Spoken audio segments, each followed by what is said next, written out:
Bonjour, bonjour! Donc on est dans notre nouvelle destination à Georgetown, donc la capitale de l'île de Penang. Donc pour arriver jusqu'ici, on a eu toute une journée de transport. Donc on était sur l'île de Langkawi. D'ailleurs, il nous est arrivé une anecdote là-bas. On était censé prendre un Grab pour aller de notre hôtel jusqu'au quai de Langkawi. Donc le chauffeur accepte la course, sauf qu'au final, il n'est jamais venu. Donc on a recommandé une nouvelle course, donc j'ai dû payer un supplément de 3 RM vu que j'avais annulé la première. Et donc il nous a mis super en retard. On est arrivé sur le quai du ferry et le ferry partait 3 minutes après. On a eu trop de chance. Donc pour faire le trajet de notre hôtel à Langkawi jusqu'au quai, on a payé donc 12 RM avec le supplément. Ensuite on a pris le ferry donc de Langkawi jusqu'à Kuala Perlis. On a payé 3,83 € par personne. Ensuite, on a pris un bus de Kuala Perlis jusqu'à la ville de Butterworth. Donc c'était censé durer 2h30, mais on a eu des bouchons de ouf et une tempête quasiment toute la route. Donc on est arrivé genre avec 45 minutes de retard. Et ce bus, on l'a payé 3,77 € par personne. Ces deux tickets, donc le trajet en ferry de Langkawi jusqu'à Kuala Perlis et le bus de Kuala Perlis jusqu'à Butterworth, je les avais réservés directement sur internet, donc super simple. Et après on a pris un ferry directement de Butterworth jusqu'à donc Georgetown. Et donc ce ferry dure 15 minutes et on l'a payé 0,26 centimes par personne. Et voici notre nouvelle chambre. Donc là un lit, donc c'est très petit mais ça va, c'est plutôt mignon. Là on a la salle de bain avec la douche. Et donc une nuit ici ça coûte 24,40 €, donc c'est quand même assez cher. On est trop content d'être ici. C'est l'une des destinations que j'avais trop hâte de faire ici en Malaisie. C'est l'une des plus réputées. Et on est là pour du coup 4 jours complets, 5 nuits.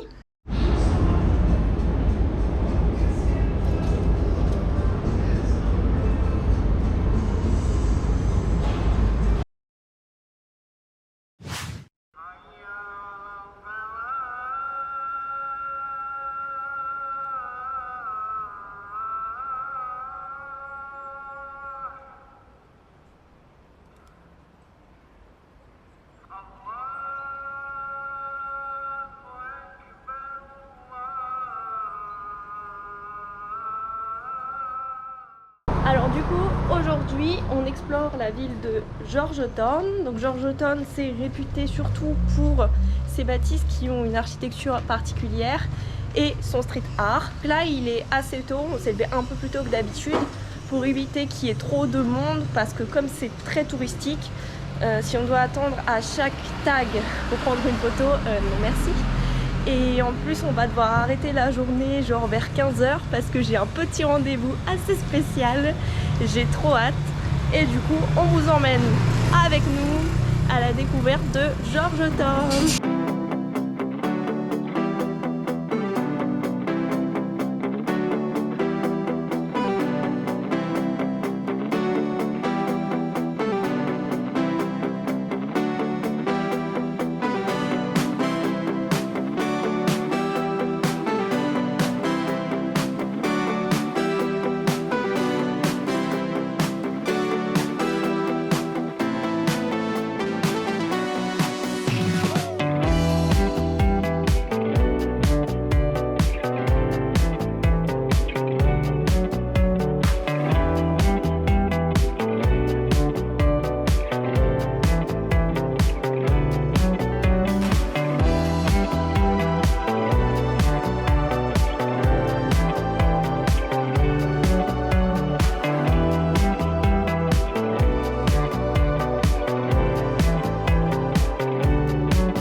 On a pris des pâtisseries typiques chez une petite mamie. Donc lui c'est un buns avec barbecue porc à l'intérieur. Donc celui-là c'est avec du peanut à l'intérieur. vraiment excellent. Tous deux trop bons. Et donc le dernier, c'est à la noix de coco.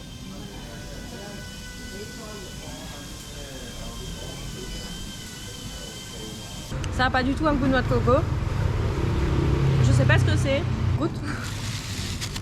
Moi je trouve que ça a le goût de rocher coco. Moi je trouve pas du tout, mais en tout cas c'est super bon. Vraiment les pâtisseries typiques comme ça, à chaque fois quand c'est cuisiné par les petites mamies, c'est trop bon. Pour vous expliquer, la Malaisie c'est un pays hyper multiculturel. C'est à majorité musulman à 60%, mais il y a aussi une grosse communauté chinoise, donc bouddhiste, et également une grosse communauté hindoue. Après on a remarqué qu'il n'y a aucun problème, tout le monde cohabite ensemble. Mais par contre, les gens ne se mélangent pas trop, vous avez vraiment des quartiers distincts et les gens restent entre communautés.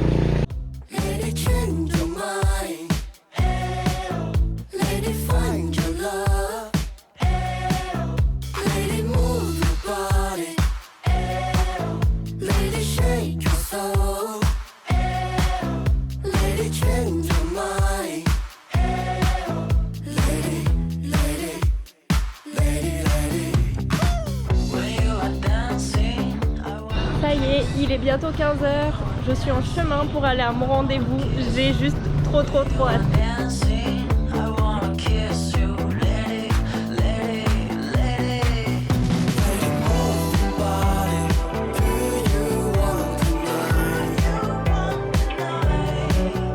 Oui, je suis tatouée. Bon, allez, je vais enlever ça et vous montrer.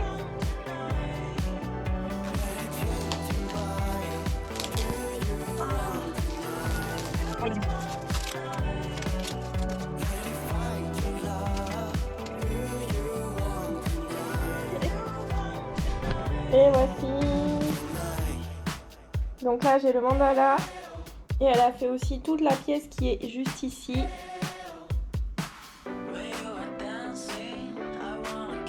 Pour ceux que ça intéresse, je l'ai fait à Mandala Tattoo Penang et je l'ai payé 255 €. Alors autant vous dire que c'est pas cher du tout parce qu'une pièce comme ça en France ça coûte le double voire plus. Là il y a 4 heures de travail et c'est une pièce originale, c'est pas en flash ni rien, elle l'a vraiment fait pour moi. D'ailleurs le mandala elle le dessine à main nue directement sur ma peau et après elle le tatoue, elle n'a pas de dessin au préalable qu'elle colle sur la partie du corps qu'elle souhaite tatouer comme généralement ça se fait. Donc c'est vraiment hyper impressionnant à voir. Franchement je suis hyper contente, les détails sont trop beaux, enfin vraiment trop contente. Donc aujourd'hui on est sorti de Georgetown et on va explorer un peu plus l'île de Penang. Donc à Penang il y a les transports en commun.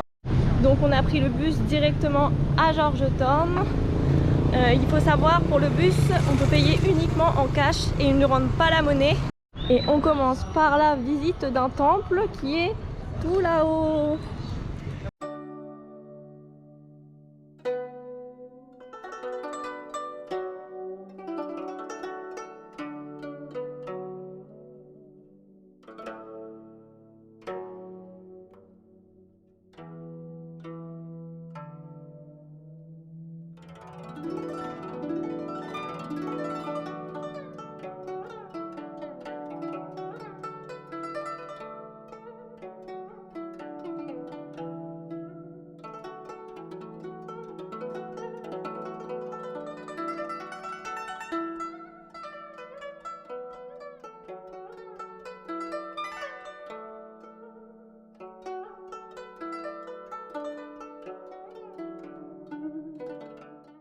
Alors du coup le temple est gratuit mais il y a plusieurs parties en fait, c'est un immense site et là pour monter au Bouddha, donc l'énorme Bouddha qui est tout en haut de la colline, on a dû payer pour un funiculaire, donc on a payé 6 RM par personne, donc pour l'aller-retour, donc on trouve ça hyper raisonnable vu que le site est gratuit et que c'est vraiment énorme et c'est en plus vraiment magnifique, donc écoutez, let's go!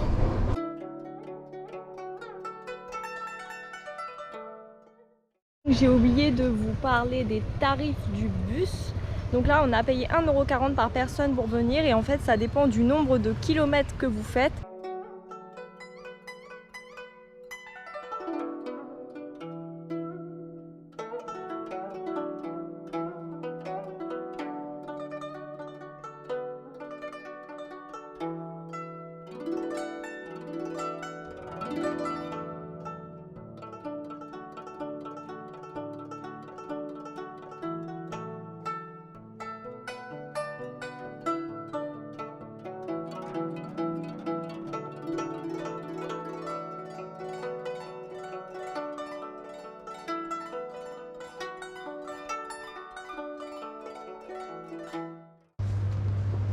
Thank you. Thank you. On monte à la pagoda cette fois-ci et on a payé 2 RM par personne pour y aller.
Donc le deuxième truc à faire dans le coin, c'est Penang Hill. Donc Penang Hill, vous avez en gros un funiculaire qui part du bas pour monter au sommet. Ils ont créé une sorte de boucle tout aménagée, donc on est à 700-800 mètres d'altitude et ça ressemble un peu à ce qu'on a fait à Langkawi et à Sécher encore une fois. Mais pour ne pas payer, on pouvait faire des randonnées qui partaient du bas et qui montent jusqu'en haut.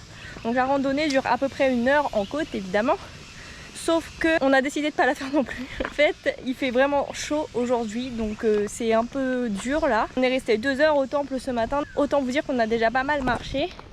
Et tout ça pour avoir quasiment la même vue qu'on avait au temple. On est juste un tout petit peu plus haut. On a vu pas mal de touristes dans le coin, etc. Donc je pense que c'est vraiment l'attraction touristique. Et comme vous savez, on n'est pas trop fan de ce genre de truc. Donc on préfère skip. Donc écoutez, j'ai une meilleure idée. On va tranquillement aller manger.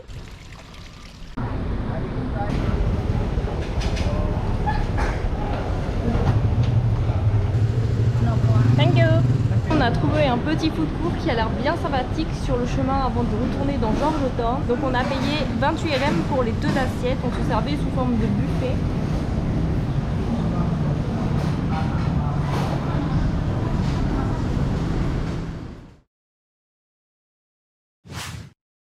Donc ce matin, enfin je devrais plutôt dire ce midi maintenant, on a galéré de ouf à Georgetown. On devait prendre un bus, donc on a attendu dès 9h30, sauf qu'on a eu le bus vers genre 10h20, 25. Donc autant vous dire que la ponctualité en Malaisie, c'est pareil qu'en Thaïlande, elle est inexistante. On en a eu pour 50 minutes de trajet et là on est tout au sud donc de l'île de Penang et on est allé à un temple, donc le Snake Temple, le temple des serpents, et c'est un fail. Enfin, c'est pas moche, hein, c'est très beau, mais c'est comme des temples qu'on voit un peu partout. Donc on a un peu le seum d'avoir fait autant de trajets pour pas grand chose. Là, dans la même rue, vous avez juste ici la mosquée, à côté l'église, là le temple indien, et tout au bout de la rue, c'est le temple chinois où on était. Donc ça illustre parfaitement ce que je vous disais hier. Ici, vraiment, tout le monde cohabite les uns avec les autres et il n'y a aucun souci. Donc du coup, pour le deuxième point du jour, on a mis une plage au hasard tout au sud de Penang. Il n'y a rien en fait, c'est juste des habitations. Pour pas changer, on a fait un petit stop dans un restaurant local trouvé sur le chemin. Donc là c'est du riz frit, tout était marqué en malais, on a essayé de traduire mais un peu compliqué. Donc monsieur c'est du riz cantonais et moi je sais pas trop. J'ai pris un nasi goreng, donc nasi ça veut dire riz. Du coup c'est du riz frit, classique mais il est vraiment bon. Un peu spicy quand même.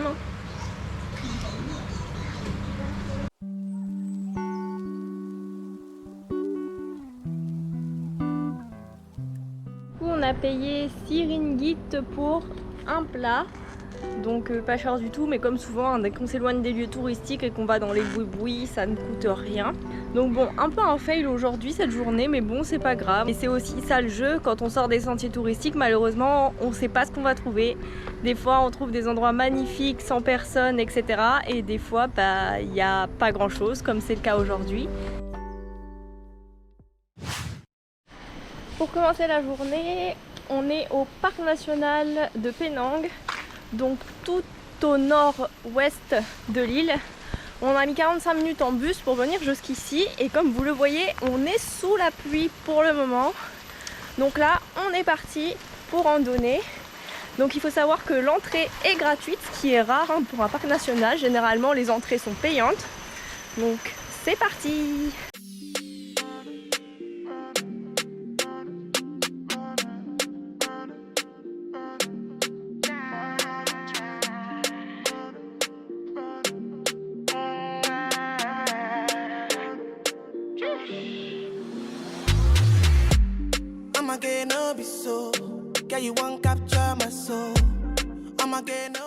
Bon, il s'est mis à pleuvoir un peu hard là, du coup on est tranquillement abrité sous une feuille de palmier.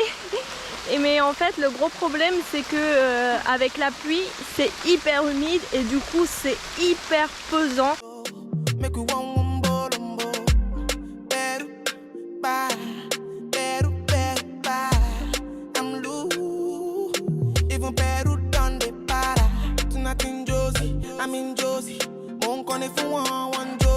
I'm not playing with you, I'm not joking.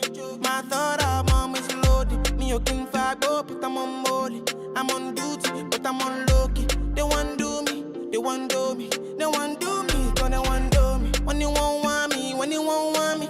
I'm in San Francisco, Jammy. When you won't want me, when you won't want me. I just flew in from Miami. Peru, para, Peru, Peru, para. I'm loose, even Peru. Ain't nobody do your body like me. She said, well, you should come remind me. On est arrivé au point final de notre randonnée au bout d'une bonne heure de marche. Donc là on est sur la plage de Turtle Beach, donc une plage sauvage en plein milieu de nulle part. Franchement c'était trop cool, la randonnée était trop cool, c'était trop beau, elle est pas trop difficile. Et là, déboucher comme ça en étant dans la jungle sur une plage sauvage où il n'y a absolument personne, en plus la plage est trop belle, c'est trop bien, c'est hyper satisfaisant je trouve.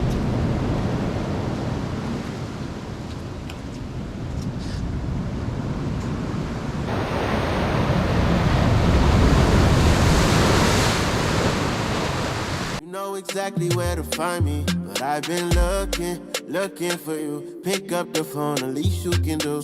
Might be there in a weekend or two. Wanna dive deep in with you like, whoa. Can you come show me? Can you come show me?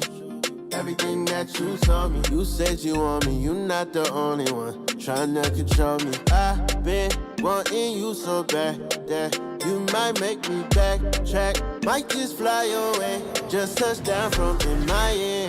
When you see me, I'm on go mode. Took the rap game and I put it in the chokehold. Hit it from the back, I'm going loco. $20 million in a year and that's with no shows. Say she love me, but I'm deaf, yeah, so. She got a thing for Chanel, I call her Coco. I wanna see you whine, get on our foes. Lace front, but she like a Beats afro. Always looking fine, how you do that? Walk past, ass fat, I'm like, who that? I'm with the gang, they keep asking where your crew at. She like, they on the way, you should already knew that. Yeah, you talking, let me see if you can back it up. Riding in the SF90 and I'm acting up. I like staring at the money while they stacking up. Don't pay attention to the haters, they just acting tough. When you won't want me, when you won't want me.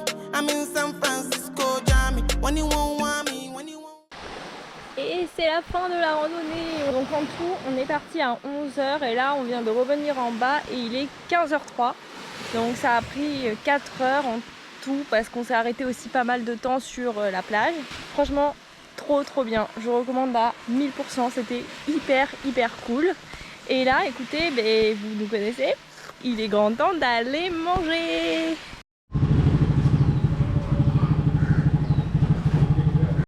Donc ce truc là, on l'a pris en pensant que ça allait être de la viande hachée. Et en fait, pas du tout. Je pense que c'est du poulpe. Mais on n'est pas trop sûr. Du coup, on en a mangé un peu. Mais on préfère pas trop se risquer parce que tout ce qui est fruits de mer, poissons, etc. on évite d'en manger en Asie vu que les règles d'hygiène c'est pas trop ça pour éviter au maximum d'être malade. Pour l'instant on croise les doigts, on l'a encore jamais été. J'espère que c'est pas le peu qu'on a mangé qui nous rendra malade.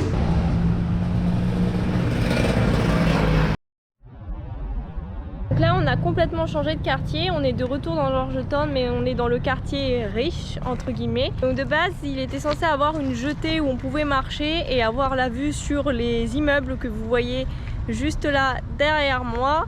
Sauf que tout est en travaux. Du coup on peut pas du tout accéder à la jetée qui est juste là. Donc voilà. Forcément il fallait qu'il y ait un fail dans cette journée. Là on est dans notre rue mais il faut savoir que c'est comme ça dans tout Georgetown.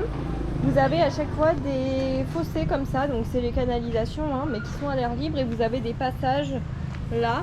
Sauf qu'il faut savoir que les rues elles sont très peu éclairées le soir, donc clairement c'est un coup à finir dans les égouts si vous regardez pas où vous allez. Et c'est genre comme ça dans tout le centre-ville de Georgetown.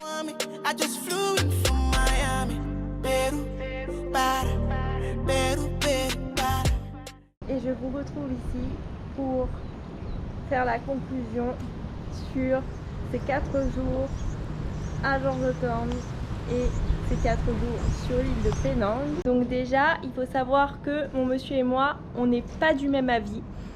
Lui n'a pas trop accroché avec la ville de Georgetown, tandis que moi j'ai adoré. Elle est inscrite au patrimoine mondial de l'UNESCO et franchement c'est archi justifié. Le centre-ville est plein de charme. Les petites rues, les bâtisses et surtout le street art. Moi j'adore ça, donc là j'ai été servie, c'était vraiment trop cool. Après pour ce qui est de l'île de Penang, là par contre mon monsieur a adoré le temple de Lek Kok Si ainsi que le parc national qu'on a fait aujourd'hui. Et moi pareil, j'ai vraiment beaucoup aimé. Trop contente d'avoir pu me faire tatouer ici à Georgetown. Pour ce qui est des transports en commun, donc on s'est déplacé en bus pendant tout le séjour. Alors, il faut savoir que c'est pas le plus pratique. Bon, déjà c'est cool, c'est pas cher. Par contre, il y a peu de bus et il y a clairement pas d'horaire. Ils sont tout le temps en retard, en avance. Enfin, vous pouvez jamais savoir à quelle heure ça va passer. Donc, ça a été parfois des grosses pertes de temps. Après, c'est pratique parce que ça va vraiment n'importe où. Mais si c'était à refaire, je pense que c'est limite mieux en scooter, même si du coup ça revient un peu plus cher. Franchement, la conduire ici, je pense que ça se fait bien. Il y a énormément de circulation, mais les Malais conduisent plutôt bien. Donc je pense qu'en scooter, c'est faisable et ça peut être vraiment sympa. Et là, on est sur l'île de Penang, mais clairement, ça n'a rien d'une île. Enfin, c'est pas du tout comme Langkawi qui est très nature et réputé pour ça, etc. Là, on est sur une île urbaine qui est bétonnée à part le parc naturel. Franchement, c'est une grande ville avec la circulation, les grands immeubles, enfin tout ce qui va avec. Niveau nourriture, donc ici on a très bien mangé. Donc le midi, on mangeait plutôt dans des petites cantines, donc de la nourriture malaise qui était sous forme de buffet où on se servait nous-mêmes. Donc c'était vraiment cool, on a très bien mangé à chaque fois. Et le soir, on avait l'habitude d'aller sur le food court qui est juste à côté, à 5 minutes à pied, où là c'était de la nourriture chinoise et franchement à chaque fois c'était ultra bon. Pour l'instant je suis surprise hyper positivement de la nourriture malaise. On a vraiment super bien mangé depuis qu'on est là. On quitte Penang demain matin pour une nouvelle destination. Alors faut savoir que là pour la prochaine destination on a dû changer tout ce qui était prévu plus ou moins de base. Il faut savoir que moi j'avais prévu vaguement un itinéraire avec les choses à faire sur les différents pays qu'on veut faire, mais rien de bien précis. Et là en fait on réserve les hôtels plutôt au fur et à mesure, genre une semaine et demie à l'avance. Et là on ne savait pas, mais à partir de demain ce sont les vacances scolaires malaises pour 2 semaines. Du coup les Malais bougent partout. Donc très peu d'hôtels étaient libres, notamment les hôtels au niveau des côtes, et pour aller vers les îles tout était complet. Je pense que c'est complet depuis des mois. Donc on a complètement changé le programme. On ira sur la côte et vers les îles plus tard. Et là du coup pour la prochaine destination on devait la faire également. Donc voilà, on a un peu remodelé l'itinéraire si vous voulez, pour que ce soit quand même bien optimisé. Donc moi je vais vous laisser ici et je vous retrouve dans le prochain vlog.